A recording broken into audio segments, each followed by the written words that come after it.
Writing things down is mystical and magical, but there's science behind it. Here's why.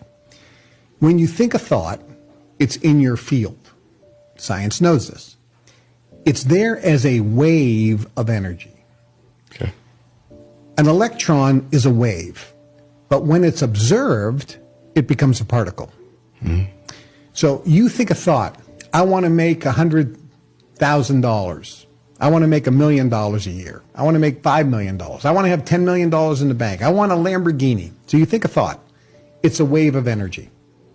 When you look at it and see a picture of it, it stops being a wave and becomes a particle because you've observed it. Okay.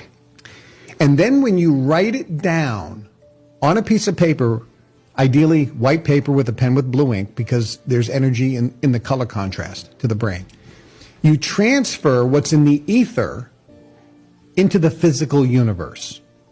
Here's the analogy. If you look up in the sky and you see some clouds and you go, oh, it's an eagle. Within a second, the eagle's gone because the clouds move. Yeah. When you think a thought, oh, I want a Lamborghini, it's gone, just like the cloud. Unless you capture it and write it down on a piece of paper, you don't transfer what's in the ether into the physical universe. When you transfer it to the physical universe, it becomes now physical. It becomes real. Writing it down. Why is writing it down on paper better than if you type it into your phone or electronic device? When you write, and think of something that nobody does today, cursive writing, which is Palmer penmanship, right?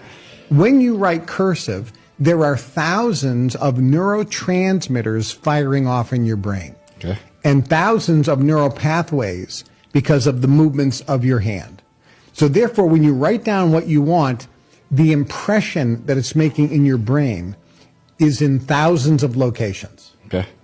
When you type, there are less than 24. Really? Yeah, because there's only 24 movements. Interesting. And if you use your thumbs and do this, there's 2. It's even less. Exactly.